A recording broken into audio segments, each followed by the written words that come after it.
Shalom, selamat malam Bapak Ibu Saudara Jemaat Mezbah Doa dimanapun berada pada malam hari ini.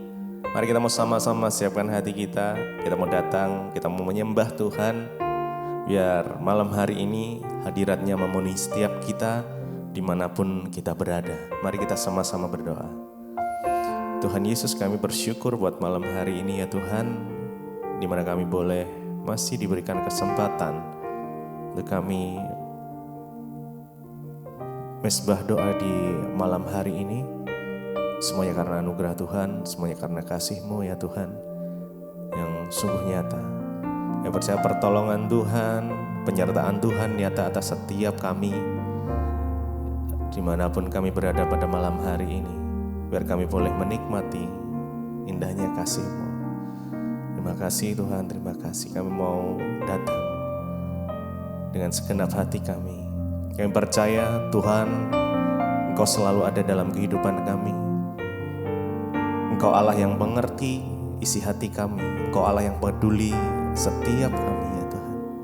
Terima kasih Tuhan Yesus.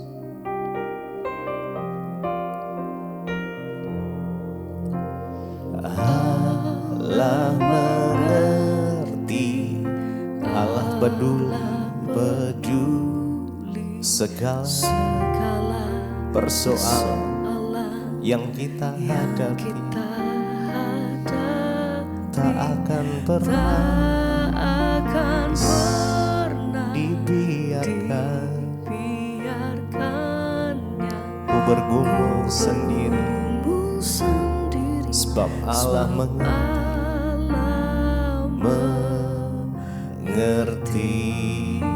Allah mengerti, Allah mengerti, Allah peduli segala persoalan, yes, yang kita hadapi. Percaya tak akan pernah dibiarkannya ku bergumul sendiri, sebab Allah mengerti, Allah peduli, Allah mengerti.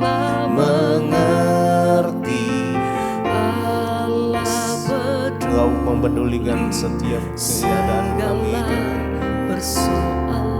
Kami percaya Tuhan ada di sana. Tak akan pernah dibiarkannya ku bergumul sendiri, sebab Allah mengerti, Allah mengerti, Allah peduli, Allah mengerti, peduli segala persoalan yang kita hadapi. Tak akan pernah dibiarkannya ku bergumul sendiri, sebab Allah mengerti.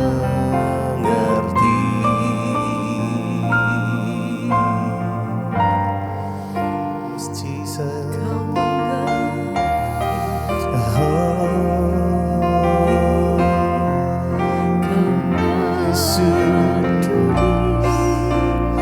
kami percaya Engkau Tuhan yang mengerti isi hati setiap kami Tuhan. Engkau Allah yang mempedulikan setiap kehidupan kami. Engkau tak pernah membiarkan kami sendirian Tuhan. Engkau selalu memegang tangan kami.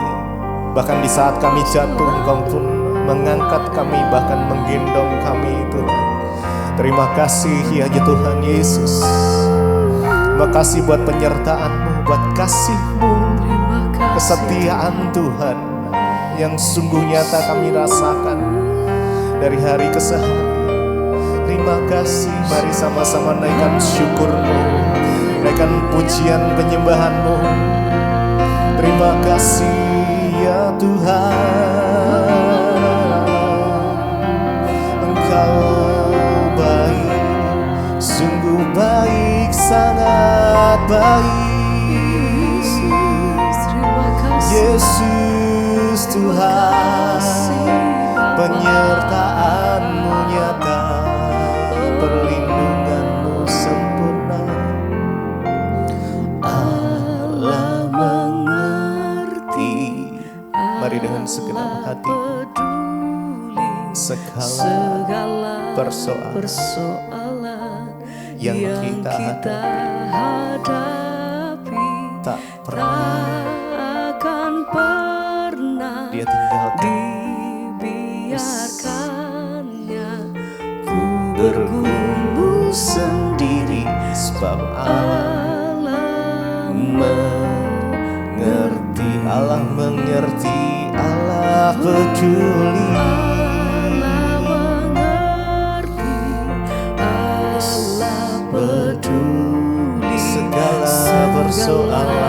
Persoalan yang kita hadapi tak akan dibiarkannya. Ku bergumul sendiri, sebab Allah mengerti. Allah mengerti. Kasih Tuhan Yesus, Kau yang pedulikan setiap kehidupan kami.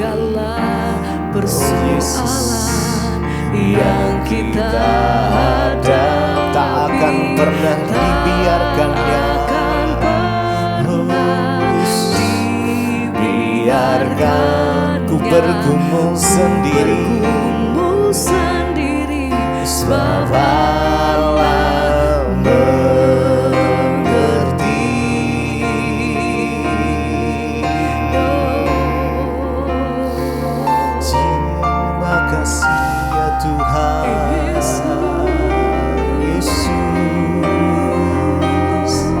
Kau yang pedulikan, Kau Allah yang mengerti. Tak pernah Kau biarkan ku sendiri. Kau selalu menyertai kami ya Tuhan Yesus. Terima kasih Tuhan. Aku percaya bukan karena melihat, namun karena firman-Mu yang selalu digenapi. Yes, kami percaya Tuhan, bukan karena melihat, namun karena firman-Mu tiada pernah berubah. Mari sama-sama, sebab aku percaya. Oh Yesus, kami percaya hanya kepada-Mu ya Tuhan. Dengan iman kami, oh Yesus, yang selalu digenapi di hidupku. Percaya bukan karena melihat, namun karena firman-Mu tiada pernah berubah. Sebab aku percaya bukan karena melihat, namun karena firman-Mu Tuhan yang selalu digenapi di hidup kami. Percaya ya Tuhan, bukan karena melihat, namun karena firman-Mu tiada pernah berubah. Mari lebih lagi dengan segenap hati kita, sebab aku percaya. Kami percaya kepada-Mu Tuhan Yesus, namun karena firman-Mu, percaya firman-Mu ya dan amin. Ku percaya bukan karena melihat, namun karena firman-Mu tiada pernah berubah.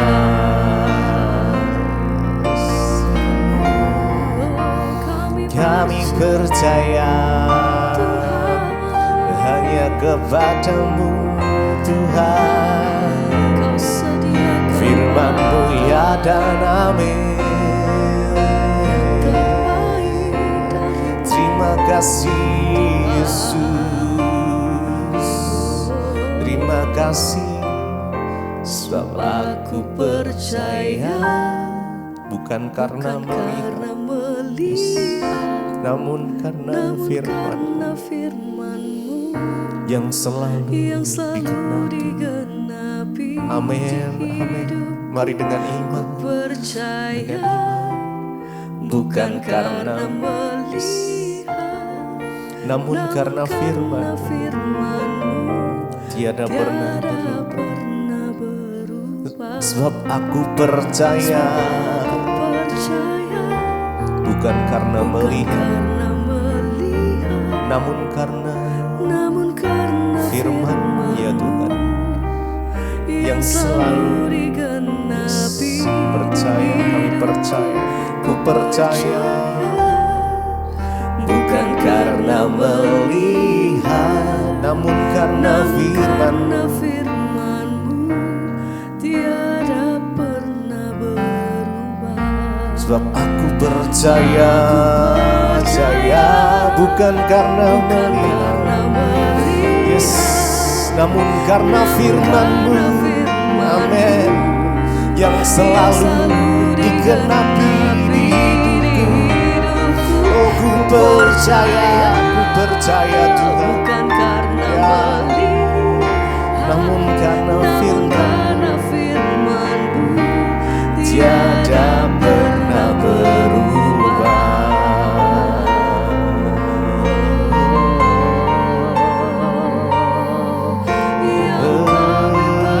Percaya ya kepada-Mu Yesus, Yesus. Kau sediakan yang terbaik. Terima kasih ya Tuhan. Haleluya. Pada waktu-Mu kami percaya Engkau menyediakan yang terbaik bagi setiap kami Tuhan. Lebih dalam, lebih sungguh kami mau nyatakan yang terjadi dalam hidup. Segala yang terjadi di hidupku, Janji-Mu, janji Tuhan, Engkau yang menghidupkan setiap menghidupiku kami. selalu. Kami percaya, Ku yakin, amin. percaya ada waktunya Tuhan. Semua akan indah pada waktunya. Segala yang terjadi di hidupku, janji Tuhan, menghidupiku selalu. amin. Ku yakin, percaya ada waktunya Tuhan. Amin. Semua akan indah pada waktunya. Segala yang terjadi di hidupku, janji Tuhan, menghidupiku selalu. Ku yakin, percaya ada waktunya Tuhan. Semua akan indah pada waktunya. Segala yang terjadi di hidupku, janji Tuhan, menghidupiku selalu. Ku yakin, Ku yakin, Tuhan, percaya ada pada waktunya Tuhan. Amin. Semua akan indah pada waktunya. Dengan sungguh hati kami percaya, oh, segala yang terjadi di hidupku, janjimu, janji Tuhan itu yang menghidupkan setiap kami Tuhan. Selalu Ku yakin, amin, percaya ada waktunya Tuhan.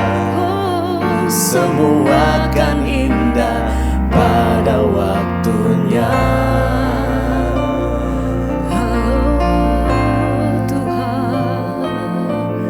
kami percaya Kau sediakan yang terbaik Terima kasih bagiku. Tuhan. Tuhan, kami percaya Engkau sediakan yang terbaik bagi hidup kami. Amin. Sebab rancangan Tuhan adalah rancangan damai sejahtera bagi hidup kami. Oh, segala yang terjadi di hidupku, janjimu, janji Tuhan amin, menghidupiku selalu. ku yakin, Ku yakin, amin, percaya ada waktunya Tuhan. Oh, Semua akan indah pada waktunya. Terima kasih Tuhan, kami bangga memiliki Allah seperti-Mu. Tuhan yang menjadi Tuhan yang berkuasa atas hidup kami.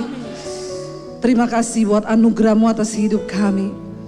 Kami ada sebagaimana kami ada sore ini semua karena anugerah Tuhan. Kami bersyukur punya Tuhan seperti-Mu Tuhan.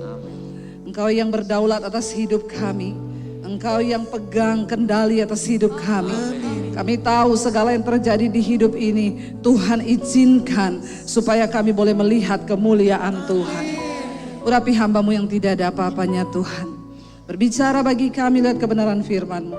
Kami buka hati bagi firman Tuhan. Yang percaya Tuhan di tengah kita memberkati kita. Katakan bersama. Amin. Amin. Tepuk tangan sorak-sorai bagi Tuhan. Iya, puji Tuhan. Silakan duduk Bapak Ibu. Iya, puji Tuhan. Shalom. Apa kabarnya sore ini? Iya, luar biasa. Saya percaya bahwa kita ada di hari-hari yang terakhir, amin. Makanya suhunya semakin panas, amin. Neraka mulai bocor. Jadi kita harus hidup berjaga-jaga dalam Tuhan. Dan setiap hari kita ada dalam peperangan rohani, saudara percaya? Semua yang terjadi di hidup kita itu gak ada yang kebetulan. Karena Tuhan itu ingin melatih kita berperang, saudara. Karena itu kita harus memenangkan pertandingan di akhir zaman ini, amin. Lewat masalah, persoalan, tantangan yang datang dalam hidup kita silih berganti. Satu hal Tuhan mau kita menang dan kita melihat kemuliaan Tuhan dinyatakan dalam hidup kita. Saudara, saya percaya bahwa ketika seseorang mengalami ya sesuatu dalam hidupnya, tantangan, peperangan, pergumulan, ya itu yang pertama kita rasa, ya thank you, terima kasih. Yang pertama kita rasakan, kita alami itu adalah takut. Ya, berapa banyak di antara saudara yang pernah mengalami rasa takut? Ya, saudara takut apa aja? Yang lain ini nggak pernah takut. Saudara pernah nggak ngalami takut? Ya, takut. Aduh, ada sesuatu yang terjadi. Aduh, besok saya hidup bagaimana? Atau ada yang takut setan di sini? Ada loh orang Kristen masih takut setan. Ya, jangan jadi penakut. Karena Alkitab berkata orang yang takut itu tidak masuk surga. Nanti saya kasih lihat ayatnya. Supaya kita jangan takut. Bilang kanan kirimu, jangan takut loh. Ya, karena penakut tuh gak masuk surga. Tapi kalau suami takut istri sih enggak apa-apa. Itu bagus ya. Kecuali takut yang satu itu ya. Iya, Bapak Ibu, Raja Yosafat pernah mengalami satu ketakutan yang luar biasa dalam hidupnya. Kenapa saya bicara banyak tentang ketakutan? Saya juga nggak tahu. Waktu saya sampai di hotel, saya berdoa, Tuhan apa yang mau disampaikan buat jemaat di tempat ini? Ya, saya dapat 2 khotbah saudara, yang kemarin sore saya juga khotbah, dan ternyata waktu saya buka itu juga tentang ketakutan. Daud berkata, waktu aku takut, aku ini percaya pada Tuhan. Lalu ketika saya mencari khotbah untuk hari ini, saya dapat ayat ini, ternyata di situ juga bicara tentang ketakutan. Ya, memang di hari-hari terakhir ini setan berusaha menebar roh ketakutan. Kenapa saudara? Karena kalau kita takut, ketakutan adalah pembunuh iman. Orang yang takut, dia tidak percaya sama Tuhan. Orang yang takut, dia kehilangan imannya. Walaupun dia bilang dia masih Kristen, masih ke gereja, walaupun saudara seorang pendoa. Walaupun saya sebagai pendeta, kalau kita takut, kita sedang tidak ada iman sama Tuhan. Kita lagi meragukan Tuhan. Orang yang takut itu meragukan kuasa Tuhan. Ya, jadi kita jangan mau hari-hari ini dipancing oleh iblis untuk kita hidup di dalam ketakutan. Nah, kita belajar saudara, Raja Yosafat pernah mengalami ketakutan yang luar biasa. Kita masuk dalam 2 Tawarik pasal 20 ya. Ayat yang pertama kita baca bersama 1, 2, 3. Setelah itu Bani Moab dan Bani Amon datang berperang melawan Yosafat bersama-sama sepasukan orang Meunim. Datanglah orang memberitahukan kepada Yosafat, suatu laskar yang besar datang dari seberang laut Asin, dari Edom menyerang tuanku. Dan sekarang mereka ada di Haseson Tamar, yakni di En-Gedi. Ketakutan pertama kali muncul itu banyak lewat masalah, lewat pendengaran. Ya, kalau kita dengar orang ngomong apa atau dokter ngomong apa, biasa kita tuh takut, ciut. Makanya hati-hati dengan apa yang Anda dengar hari-hari ini. Kita nih kalau lihat media sosial saudara, aduh itu berita-berita semua menakutkan. Iya Pak, iya. Ya, kita buka berita ini pembunuhan, ya. Di Indonesia ini, saya lihat berita seorang ditemukan dimutilasi menjadi 64 potong. Ini orang loh, orang. Dan itu di Indonesia. Buka berita penembakan di Amerika, ya. Buka lagi seseorang ditemukan tewas di kamar kos di Lakban. Ya, ini di Indonesia saudara, bukan di luar negeri. Kalau di luar negeri pembunuhannya menembak, di Indonesia di Lakban. Tidak lama setelah orang mati di Lakban, dan yang lebih lucu lagi hasil investigasinya adalah dia mati karena melakban dirinya sendiri. Kita perlu berdoa buat bangsa kita ini. Ya, nggak lama motifnya ditiru. Seorang kepala bank ditemukan tewas di lakban. Jadi saya kalau lihat lakban di rumah itu agak-agak bagaimana ya? Saya bilang jauh-jauh kan itu lakban. Karena ini sekarang pembunuhan motifnya di lakban saudara. Ya, kita buka berita ramalan tentang nanti krisis ekonomi lah, inilah. Ya, bank-bank mau bangkrut, orang kaya bingung yang punya banyak duit, iya enggak? Ya, katanya nanti begini sehingga banyak orang tanya saya, Bu, kalau begitu kita mau simpan uang di mana ya? Kalau yang uangnya puluhan, enggak apa-apa ya, ada yang cuma punya uang 5 juta bingung mau simpan di mana? Ini lebih aneh lagi. Tapi hari-hari ini orang dalam ketakutan, dalam kebingungan, melihat keadaan zaman. Yang lain, Bu, doain dong supaya saya dapat kerja. Yang belum dapat kerja, perusahaan-perusahaan besar sudah mem-PHK pegawainya puluhan ribu orang. Rasanya masa depan ini seperti bagaimana ya Tuhan, kita ini mau menghadapi hidup yang seperti apa gitu. Tapi satu hal saudara, firman Tuhan berkata, dunia ini memang sedang bergoncang. Akan datang satu saat Tuhan bilang, aku akan menggoncang bukan hanya bumi saja tapi langit juga. Tapi orangku yang benar akan tetap hidup oleh percayanya kepada firman Tuhan. Amin. Mau dunia ini bergoncang seperti apa? Orang yang mengandalkan Tuhan akan melihat pembelaan dan campur tangan Tuhan.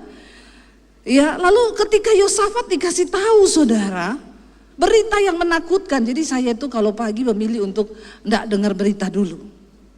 Enggak usah buka sosial media dulu. Mending memuji Tuhan dulu, amin. Ya, nyanyi dulu saudara.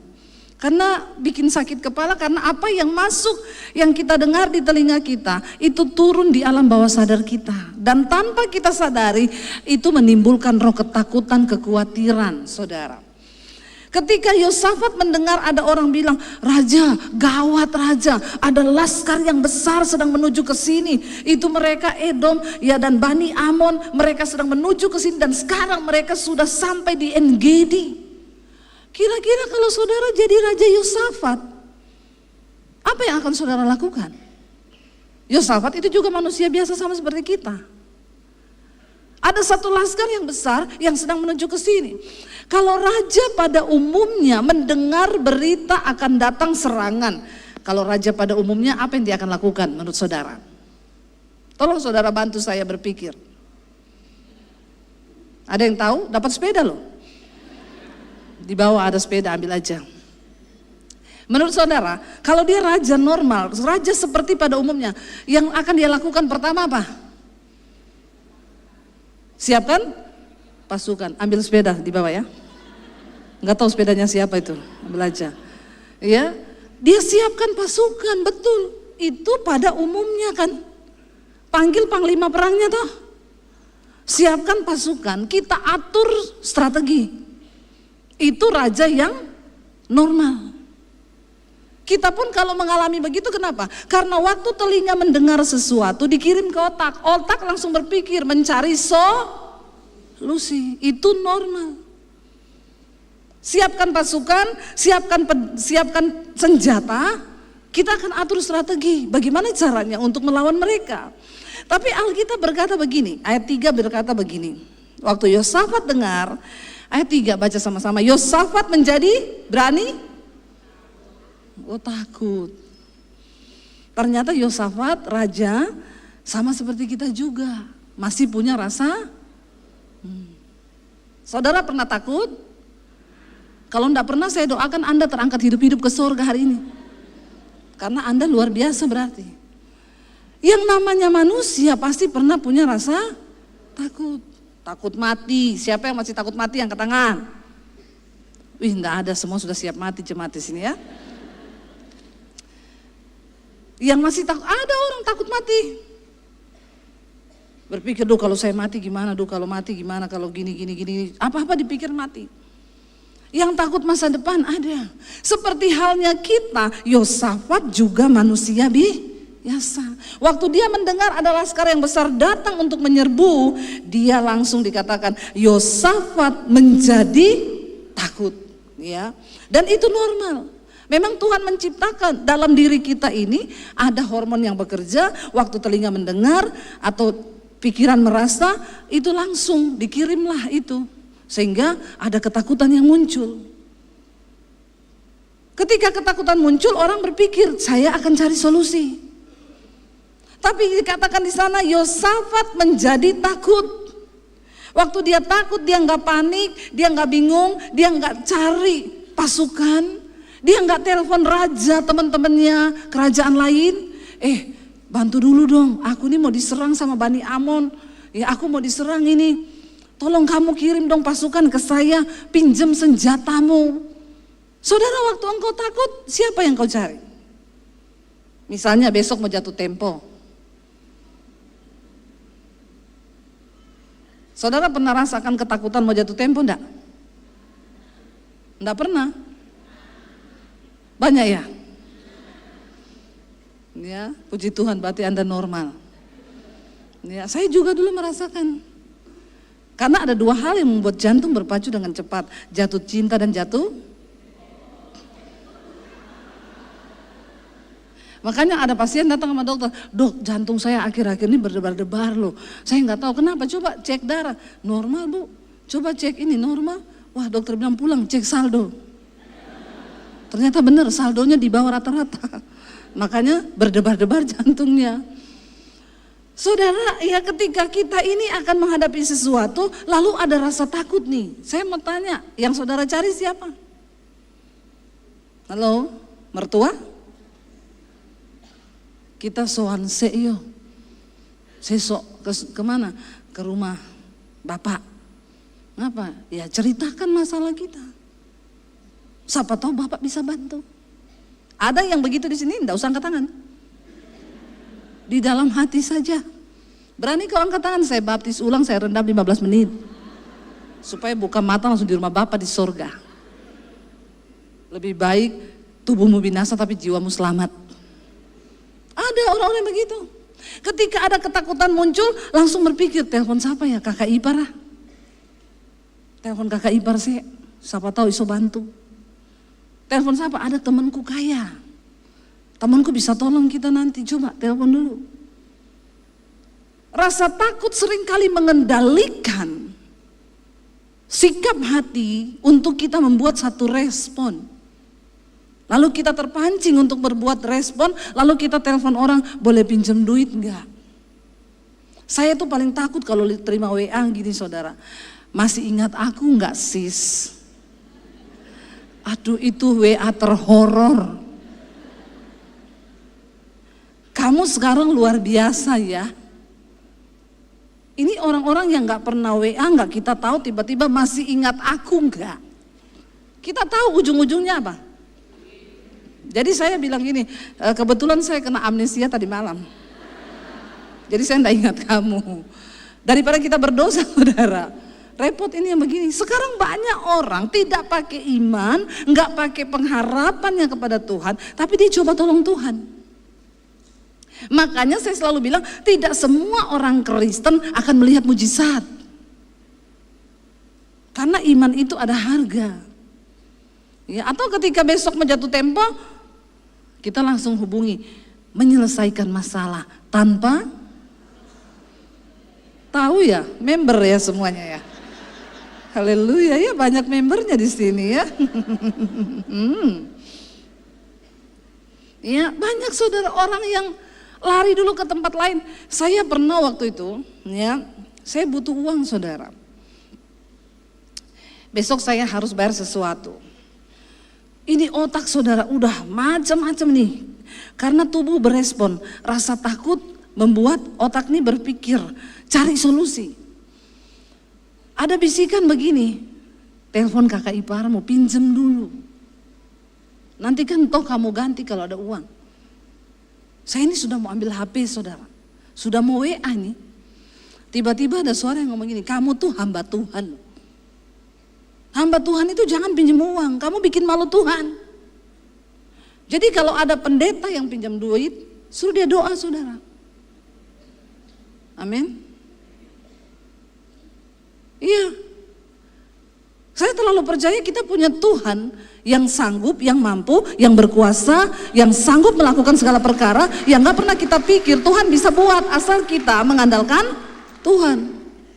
Jadi kalau ada pendeta minta-minta, saya ragu ini pendeta ada iman atau tidak. Itu saya baru mau WA kakak ipar saya mau pinjam uang, tiba-tiba Rasulullah bilang, jangan loh, kamu tuh hamba Tuhan loh, kamu mempermalukan Tuhan. Nggak jadi, saya masuk kamar saudara, saya berlutut di kaki Tuhan. Saya berdoa, saya nangis sama Tuhan, saya curhat sama Tuhan. Tuhan, aku tuh besok ada keperluan tapi aku enggak punya uang. Tuhan, saya enggak tahu mau lari ke siapa. Tuhanlah tempat pelarianku, Engkau tempat perlindunganku, Engkau tempat pengharapanku. Cuma Engkau Tuhan. Nangis saya berjam-jam. Nangis tuh aja karena Tuhan mengerti bahasa air mata. Dan saat-saat seperti itu tuh kayaknya Tuhan tunggu deh kita tuh datang sama dia. Itu saat-saat yang paling mendapatkan ketenangan dalam hadirat Tuhan tuh udah curhat sama Tuhan dan nangis sama Tuhan tuh plong saudara. Walaupun kadang belum dijawab. Daripada kau curhat sama manusia, stop curhat sama manusia, amin. Biar kakak iparmu, mertuamu, teman sahabat dekatmu, karena tidak semua pendengar yang baik, banyak penyebar yang baik. Bener gak? Ya, kamu berniat untuk curhat, aku mau curhat, tapi tolong ya, jangan ceritain ke siapa-siapa karena kamu bestiku yang aku percaya. Oh iya say, tenang. Ya masa lu nggak yakin sih sama aku, nanti aku jaga rahasiamu. Oke, kita sambil ngopi ya. Baru mau pergi baru mau ke tempat kopinya, dia WA temennya, si ini mau curhat sama gua. Tentang apa? Belum tahu, nanti tak cerita. Tapi jangan cerita sama siapa-siapa, cuma kamu loh tak kasih tahu karena kamu bestiku. Begitu, belum dengar apa yang mau dicerita, udah sampai ke orang lain. Kalau kau curhat sama orang lain, kau cerita ubi, sampai di sana kolak.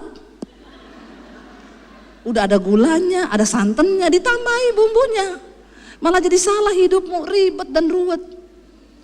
Tempat terbaik curhat ibu-ibu sama suamimu. Karena enggak mungkin bocor ke orang lain, didengar aja tidak.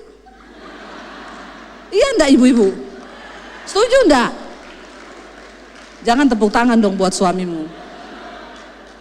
Iya, kita kan suka begitu kan cerita sama suami nih. Aku mau curhat, saya apa? Cerita panjang lebar. Tahu enggak? Lama nih 15 menit.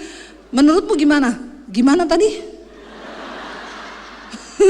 Sudah padam rohku. Nggak usah cerita lagi deh, nggak jadi. Ternyata kita cerita panjang lebar tuh suami nggak dengar. Jadi tenang, nggak mungkin bocor. Didengar saja, kagak.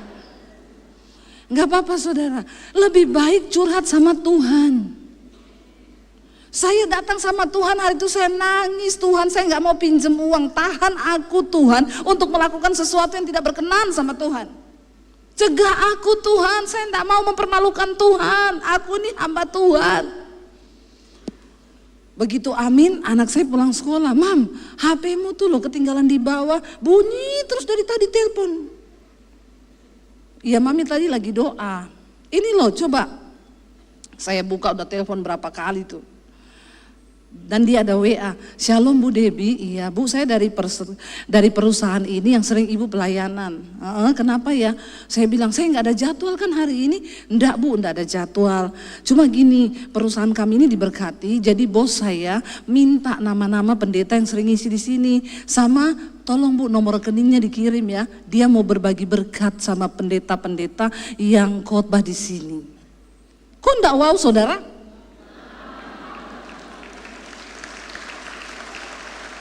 Ini kesaksian loh. Saat itu juga surga bekerja loh. Nggak tunggu lama. Coba kalau saya sudah pinjam sama ipar saya. Itu bos nggak digerakkan untuk memberkati pendeta-pendeta yang sering khotbah di situ. Itu cara kerja Tuhan. Makanya ketika Anda menjadi takut, ada persoalan, ada masalah, Yosafat menjadi takut lalu mengambil keputusan untuk mencari iparnya. Mencari temennya. Mencari siapa?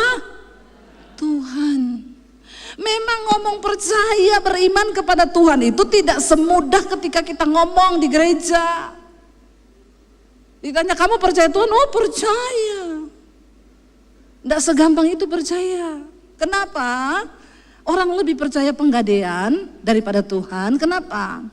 Karena penggadean terlihat. Tuhan tidak. Manusia itu lebih percaya sama yang tapi iman adalah bukti dari semua yang belum. Amin. Ayo pakai iman. Jangan coba tolong Tuhan terus dengan caramu. Karena Alkitab berkata, terkutuklah orang yang mengandalkan manusia, mengandalkan kekuatannya sendiri. Apalagi mengandalkan orang lain. Mengandalkan orang tua. Ayo pakai imanmu saudara. Di akhir zaman orang-orang yang akan bertahan cuma mereka yang punya iman. Iman yang bagaimana? Iman yang hidup. Tapi tidak semua orang Kristen imannya hidup. Banyak yang mati, banyak yang setengah mati. Hanya mereka yang berani bayar harga, sungguh-sungguh percaya kepada Tuhan. Mereka yang akan melihat pertolongan Tuhan yang supranatural. Kenapa banyak orang Kristen tidak mengalami itu? Karena kau suka cari aman, cari gampang. Kau nggak pernah sungguh-sungguh duduk di kaki Tuhan, berlutut sama Tuhan dan libatkan Tuhan dalam masalahmu. Kalau kita melibatkan Tuhan, saudara, hidup saya ini penuh dengan kesaksian demi kesaksian demi kesaksian demi kesaksian. Semua cuma tentang perbuatan Tuhan yang ajaib. Tadi pagi saya cerita, tadi siang. Saya pernah dikejar debt collector, karena kita ini kalau belum lulus dalam masalah uang, ya kita akan diuji terus. Jangan lari waktu kau diuji. Hadapi ujianmu kayak orang sekolah. Itu soal sulit atau tidak, kau tidak boleh lari dari meja belajarmu tuh. Hadapi persoalanmu. Kau tahu atau tidak itu jawabannya, duduk aja sampai waktu selesai. Benar nggak? Orang ketang cuma coret-coret di situ, nggak tahu mau isi apa, gitu ya. Tunggu waktunya selesai. Karena semua ujian itu ada time limitnya, ada waktu selesainya. Guru itu nggak pernah bilang begini, kita nanti abis ini akan ujian matematika, waktunya seumur hidup. Guru gila itu. Kita dikasih tahu matematika 2,5 jam, ada time limit. Jangan pernah tinggalkan mejamu walaupun kau nggak tahu jawabannya. Hidup ini tuh begitu. Seringkali kita mengalami persoalan yang kita nggak tahu jawabannya itu apa. Amin apa amin? Iya tuh, nggak tahu kan jawabannya apa. Ya kamu nggak bisa tanya gurumu, karena kadang guru juga tidak tahu jawabannya apa. Ya, jangan coba tolong Tuhan. Hadapi persoalanmu, tunggu waktu selesainya. Yang menilai itu nanti Tuhan. Kau lulus atau tidak itu tergantung responmu. Memang kadang-kadang angkanya itu ya tidak sesuai yang kita harapkan, tapi kan kita lulus, kita kerjakan ujian kita kan. Jangan lari, karena kalau enggak lari ngulang. Nunggak kau, ulang lagi. Kecuali drop out dari sekolah. Loh ini begitu, makanya kalau ada ujian nasional di sekolah, ada papan tulis besar di luar, ditulis harap tenang, ada. Jadi kalau saudara lagi ada ujian, tulis gede-gede, harap ada. Amin. Karena di dalam tinggal tenang terletak kekuatanmu.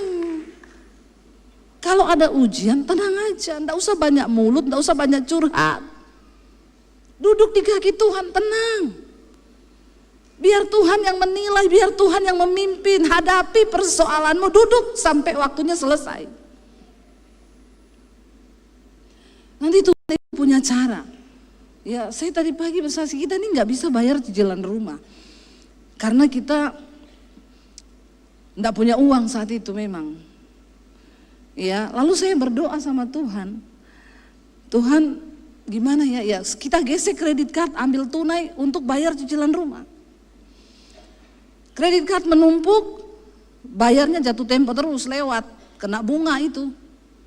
Bunga masuk ke pokok, jadi bunga lagi. Bulan depan gitu lagi, terus berbunga. Sampai terlilit di leher. Debt collector datang ke rumah. Tendang pintu pagar saya, prak, bayar enggak. Padahal dia juga orang Kristen, saudara. Orang Ambon, badannya tinggi, besar, hitam sangar. Memang karunianya debt collector. Karena susah juga cari yang begitu, yang bikin takut orang. Dia punya roh intimidasi. Kalau dia sudah datang, saya sudah gemeter lutut saya dalam rumah.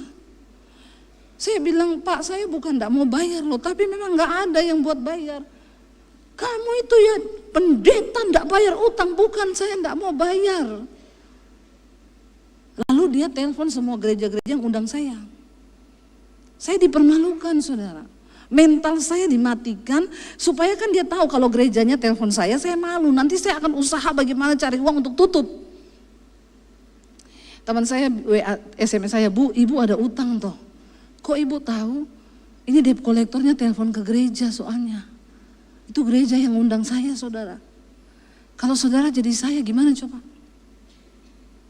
Saya nangis sama Tuhan, saya duduk di kaki Tuhan. Tuhan, aku ini hamba-Mu Tuhan. Kau tahu kita tidak pakai uang itu buat beli tas, buat ke mall, buat beli sepatu, buat beli perhiasan. Kau tahu Tuhan itu uang buat cicil rumah. Karena kalau saya nggak cicil rumah, kita mau tinggal di mana Tuhan? Tapi kenapa aku dipermalukan? Aku nih hamba-Mu. Tuhan jawab saya, kau sudah pernah diludahimu kamu? Belum Tuhan, bersyukur. Belum diludah kan? Nangis saya bercucuran. Saudara tertawa dengar ini. Saya hari itu nangis. Saya memilih untuk tidak pinjam ke ipar. Saya bisa cari teman saya yang kaya. Saya bisa cari saudara saya atau orang tua saya untuk pinjam dulu. Tapi saya memutuskan, saya mau berespon sesuai yang Tuhan mau. Belajar mengandalkan Tuhan, cari Tuhan.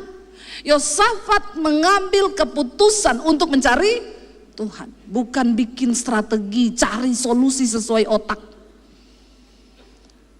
Saya bilang sama suami, kita cari Tuhan yuk. Minta Tuhan terlibat dalam masalah ini karena kita enggak punya kekuatan apa-apa. Yuk, malam itu di meja makan kami duduk berdua. Semua kartu-kartu kita keluarin. Lalu kita hitung bil-bilnya. Yang ini 10 juta, yang itu 15 juta, yang itu 20 juta. Totalnya 80 juta. Secara manusia kami tidak mampu melunasi itu semua. Kami berdua bergandeng tangan, kami tumpang tangan itu kartu. Kalau orang lihat mungkin orang bilang gila. Ngapain lu tumpang tangan kartu-kartu begitu? Tapi kita percaya Tuhan itu tidak terbatas. Dia punya 1001 macam cara untuk menolong. Kami berdua dengan bercucuran air mata, Tuhan tolong terlibat dalam masalah ini. Engkau lihat kami, Tuhan, kami tidak pakai uang itu foya-foya. Kami ini hamba-Mu Tuhan. Tapi kami minta ampun kalau memang ada salah. Mungkin kami beli rumah terlalu memaksakan diri, ampuni kami Tuhan. Selesai. Berapa hari kemudian ada ibu-ibu SMS saya, Bu Debbie, saya mau ketemu ibu, yuk kita ketemu di mall ya Bu. Kenapa? Ada sesuatu Bu, Tuhan bicara sama saya. Saya datang saudara, dia bilang gini, Bu, Tuhan suruh saya berapa hari lalu untuk memberkati ibu dengan uang 100 juta.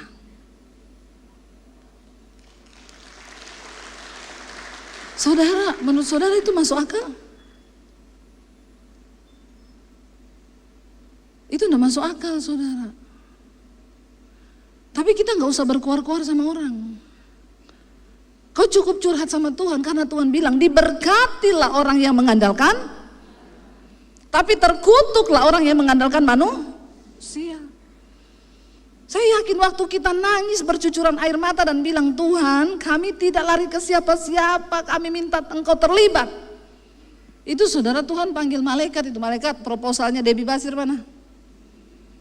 Pergumulannya apa? Nih loh Tuhan, dia terikat, ada utang kredit card 80 juta, turun selesaikan. Tuhan bicara sama ibu itu, kamu tolong itu hambaku, pergi kasih dia duit 100 juta. Utang kita 80 juta. Dikasih 100 juta, untung Tuhan itu kita nggak pernah bisa pikir. Lama setelah itu dulu waktu saya belum jadi YouTuber. Setelah kami diberkati Tuhan saudara, satu saat Tuhan gerakkan saya, kembalikan itu uang. Saya bilang, loh kami kan enggak pinjam. Iya, tapi sekarang kamu sudah saya berkati, balikin uangnya ke ibu itu.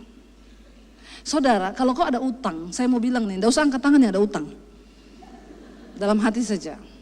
Karena orang Kristen itu banyak utang tapi dia enggak bayar. Dia bilang, Yesus sudah bayar hutangku. Pret. Kalau kau ada utang, walaupun orangnya enggak tagih. Kalau kau ada duit, bayar. Karena waktu kau enggak bayar, jalan berkatmu, pintu rezekimu itu sempit. Yang namanya utang, itu tetap utang. Walaupun orangnya enggak nagih. Bayar kalau kau ada duit. Amin saudara. punya niat bilang Tuhan berkati aku. Walaupun orang itu nggak nagih Tuhan, tapi aku pengen bayar. Bayar saudara. Akhirnya udah ditolong Tuhan waktu itu, selesai semua. Tapi cicilan rumah ini tetap jalan kan. Saya beli rumah itu sama Pak Haji. Pak Haji ini punya perumahan. Karena saya tidak bisa kredit lewat bank. Kenapa? Selalu kalau kredit lewat bank tanya, ibu ada gaji? Ada, dari mana? Dari sorga. Slipnya ada Bu? Ada, tapi dengan iman. Dia bilang, maaf bank tidak menerima slip dengan iman. Karena bos saya belum beriman. Jadi enggak bisa.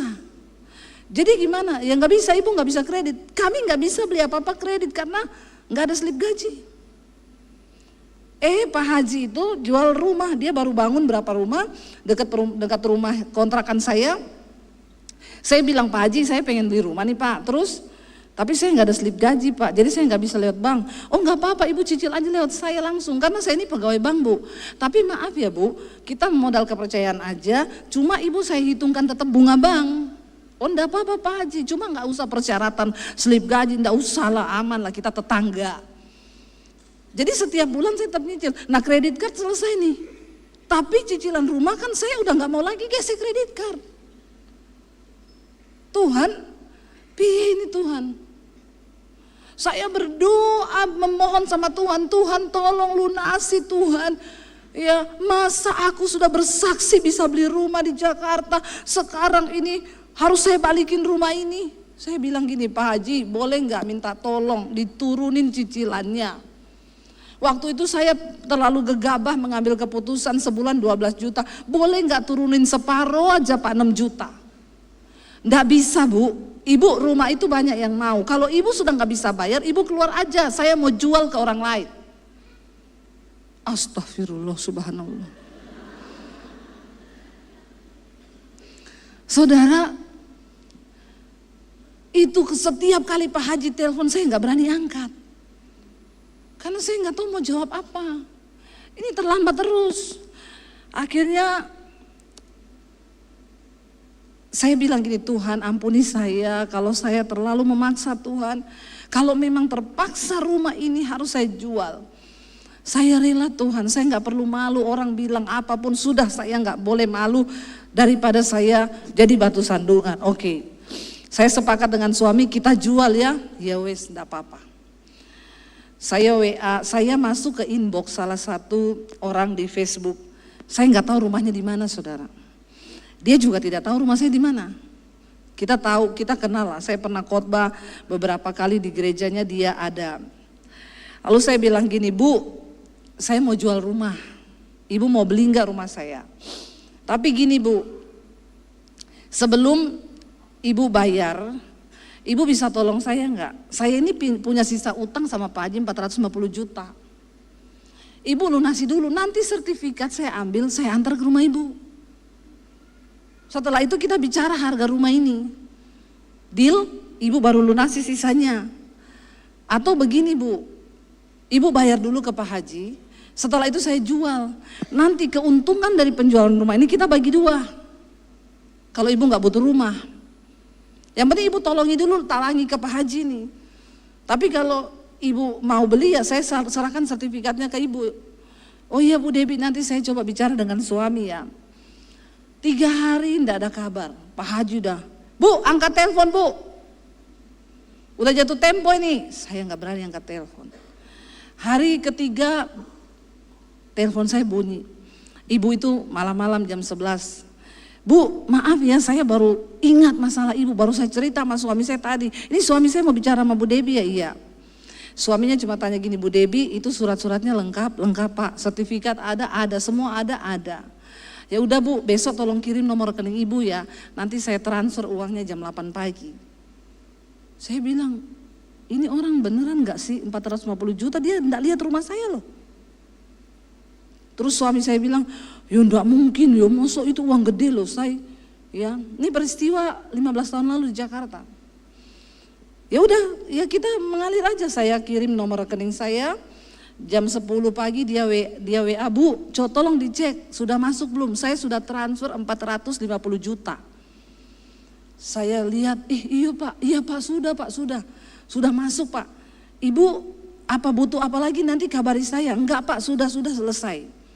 Uang masuk, saya yang telepon Pak Haji. Jangan tepuk tangan dulu. Belum selesai. Saya telepon Pak Haji. Halo Pak. Akhirnya telepon juga Ibu Pendeta. Dia tahu saya pendeta. Jadi ini Haji VS Pendeta. Pak, Bapak bisa ke rumah saya nanti malam? Oh, segera Bu. Dia pikir saya menyerah, rumah saya balikin ke dia. Dia masuk, dia datang ke rumah saya, ngetok pintu pagar. Dia tuh saya tahu dia ini ngece saya. Dia ketok pagar saya, Shalom. Saya buka pagarnya, Assalamualaikum warahmatullahi wabarakatuh. Pak Haji masuk Pak. Duduk diam. Pak, saya mau tanya utang saya tuh sama Bapak totalnya berapa? Kenapa? Ya saya mau lunasi.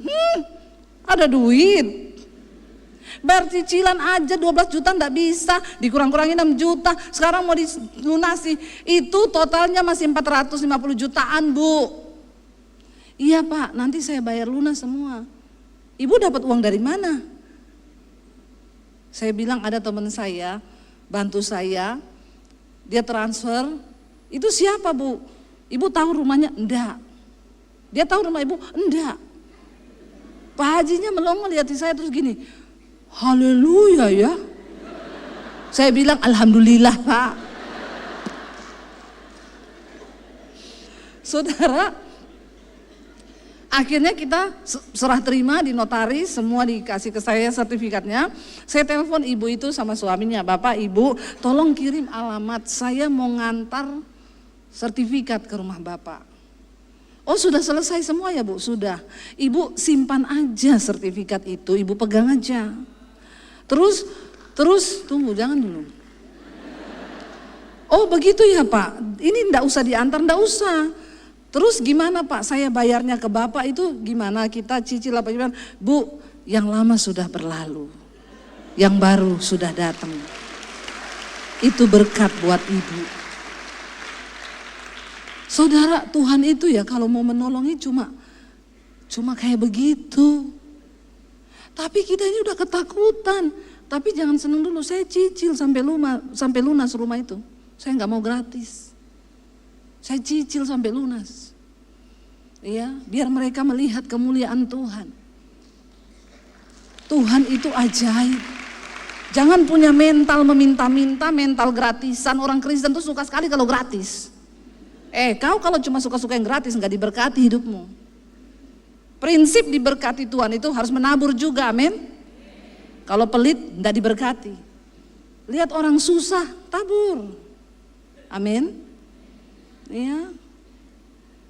Tukang parkir nggak usah ditawar. Cuma 2.000 ditawar 1.000 ya Mas ya. Ya Allah, subhanallah ya. Ada orang-orang Kristen pelit itu luar biasa saudara. Ya, pelitnya melitit benar-benar. Bertobat saudara, benar. Saya melihat bagaimana Tuhan berperkara, lalu kita lanjut dikatakan di sana, akhirnya saudara pulang nanti baca ayat ini di rumah. Ketika waktu itu saudara Yosafat menjadi takut, dia mencari Tuhan dan dia serukan kepada seluruh Yehuda berpuasa, cari Tuhan. Lalu seorang hamba Tuhan, Nabi Tuhan, utusan Tuhan datang kepada dia dan berkata, Tuhan mendengar doamu. Nanti besok kamu turun ke lembah itu dan kamu tidak usah berperang. Tuhan yang akan menyelesaikannya bagimu. Saudara, ini janji Tuhan loh. Dari kesaksian yang saudara dengar dari saya, ada nggak usaha saya? Usaha saya berdoa. Cuma berdoa minta Tuhan berperkara. Ya, dan Tuhan akhirnya melakukan. Lalu Tuhan bilang kamu tidak perlu berperang. Kamu tidak harus berperang karena aku Tuhan yang berperang. Kalau Yosafat berpikir dengan otaknya, logikanya manusia, dia suruh siapin pasukan, dia suruh siapin semua. Kira-kira dia menang gak? udah keluar banyak, sudah siapin pasukan berperang, ya, mengeluarkan banyak tenaga, kalah saudara. Tapi karena dia melibatkan Tuhan, dia mengandalkan Tuhan, dia berserah sama Tuhan, dia melihat mujizat dan pembelaan Tuhan. Saya ini sudah melihat Tuhan itu hidup dan firman-Nya itu ya dan amin. Ya, apalagi hari-hari ini saudara, kami melihat bagaimana penyertaan Tuhan yang begitu luar biasa. Tuhan itu turut bekerja untuk mendatangkan kebaikan. Ya, apa yang tidak mungkin, apa yang mustahil bagi kita, itu dikerjakan, dilakukan Tuhan dalam hidup kita. Orang-orang yang sungguh-sungguh percaya sama dia. Dan Alkitab berkata kalau saudara baca, akhirnya Yosafat pergi dan turun dan mereka melihat apa? Semua musuh-musuhnya itu yang begitu banyak laskar, semua mati. Mereka kaget, mereka cuma nyanyi dengan puji-pujian, mereka turun dengan sorak-sorai, kaget kok semua tinggal mayat yang berhamburan, tidak ada satupun yang hidup. Kenapa? Karena Tuhan berperang dan mereka saling bunuh. Dan Yosafat dan seluruh pasukannya cuma melihat, wow, ternyata apa yang aku takutkan tidak terjadi. Jangan biarkan rasa takutmu mengendalikan hidupmu, karena seringkali yang kita takutkan itu tidak terjadi. Amin. Tapi hari-hari ini pilihlah untuk datang kepada Tuhan, curhat kepada Tuhan, apapun persoalanmu. Seperti Yosafat, dia memilih, dia memutuskan untuk mencari Tuhan. Dan dia menyerukan kepada seluruh rakyatnya saudara. Dia berkata kepada mereka, percayalah kepada Tuhan, ya, berharaplah kepada Tuhan, dan Tuhan itu akan memberikan kemenangan bagimu. Ayat yang ke-12, Yosafat berseru, mereka semua penduduk di Israel. Mereka berseru sama Tuhan begini, ya Allah kami, ayat 12, tidakkah engkau akan menghukum mereka? Karena kami ini tidak mempunyai kekuatan untuk menghadapi laskar yang besar ini, yang datang menyerang kami. Kami tidak tahu apa yang harus kami lakukan. Tetapi mata kami apa? Tertuju kepadamu. Jangan pernah matamu itu hanya tertuju kepada masalahmu. Tapi arahkan pandanganmu, matamu tertuju kepada Tuhan. Sebab dia Tuhan yang besar. Dia lebih besar daripada semua masalah di hidup kita. Hari ini saudara, apapun ketakutanmu, saya undang para imam musik maju ke depan. Apapun ketakutan kita hari-hari ini, jangan biarkan ketakutan itu menggerogoti iman kita. Kenapa? Engkau tidak mungkin bisa bertempur, memenangkan pertandingan imanmu hari-hari ini. Kalau engkau hanya tertuju pada ketakutan, maka imanmu lemah, bahkan bisa mati. Hari ini bangkit saudara, dan katakan, Tuhan, aku hanya mau naruh harapan dan andalanku itu kepada Tuhan. Kenapa? Karena Tuhan bisa melakukan jauh lebih besar dari apa yang engkau doakan, dari apa yang engkau harapkan. Kalau kita mengandalkan Tuhan, dia turut bekerja untuk mendatangkan kebaikan di hidup kita saudara. Biar hari ini kita mau berkata, kami hanya mengandalkan Engkau Tuhan. Kami hanya percaya kepadamu Tuhan. Bangkit berdiri bersama saudara di hadapan Tuhan. Datang pada Tuhan. Katakan pada Tuhan sore hari ini. Satu-satunya yang ku andalkan, satu-satunya yang ku percaya, Engkau sumber kekuatan, sumber pengharapan, sumber kedamaian. Dengan iman katakan, satu-satunya yang ku andalkan,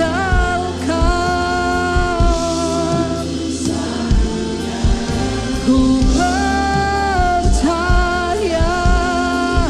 Engkau Tuhan memberkati, Tuhan penyembuhku, Tuhan lagi serukan pada Tuhan saudara. Yes Lord Jesus, hanya Engkau yang kami andalkan hari-hari ini Tuhan. Tidak ada yang lain. Yes, yang kami percaya hanya Tuhan yang sanggup menolong. Amin. Sumber pengharapan kami Tuhan, satu-satunya yang ku andalkan. Ku percaya Engkau Tuhan memberkati, Tuhan penyembuhku, Tuhan pemulihku. Mari tutup mata dalam hadirat Tuhan saudara. Curhat sama Tuhan hari ini. Apapun ketakutanmu, apapun pergumulanmu, datang apa adanya pada Tuhan. Bilang, Tuhan, ini loh hidupku, ini loh pergumulanku Tuhan. Aku ndak mau curhat sama manusia, aku ndak mau curhat sama keluargaku. Aku cuma mau curhat sama Tuhan yang sanggup menolong dan memulihkan keadaanku. Datang pada Tuhan saudara. Anak-anak muda, mungkin engkau takut akan masa depanmu. Hari ini datang pada Tuhan. Serahkan seluruh hidupmu kepada Tuhan, sebab Dia yang memelihara kamu. Jangan pernah ragu untuk datang sama Tuhan. Tangannya terbuka menunggu engkau datang. Bilang, Tuhan, kami tidak mau hidup dengan kekuatan kami sendiri. Kami perlu Tuhan, kami perlu pertolongan yang supranatural dari Tuhan. Kami perlu mujizat-Mu dalam hidup kami.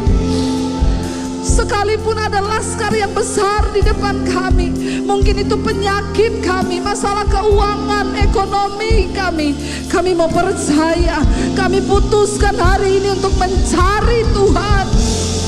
Kami putuskan untuk mencari Tuhan. Karena hanya di dalam Tuhan ada pertolongan. Ini hidup kami Tuhan. Terimalah kiranya berkat, rahmat, anugerah dari Allah Bapa, cinta kasih dari Tuhan Yesus Kristus, penyertaan Allah Roh Kudus akan menyertai kita mulai malam hari ini. Bahkan sampai kali yang kedua, Tuhan Yesus datang kembali menjemput setiap kita. Dan nama kita tercatat dalam kitab kehidupan. Katakan bersama dalam nama Tuhan Yesus. Amin, amin, amin. Kau yang pegang tanganku, Kau yang sentuh hatiku.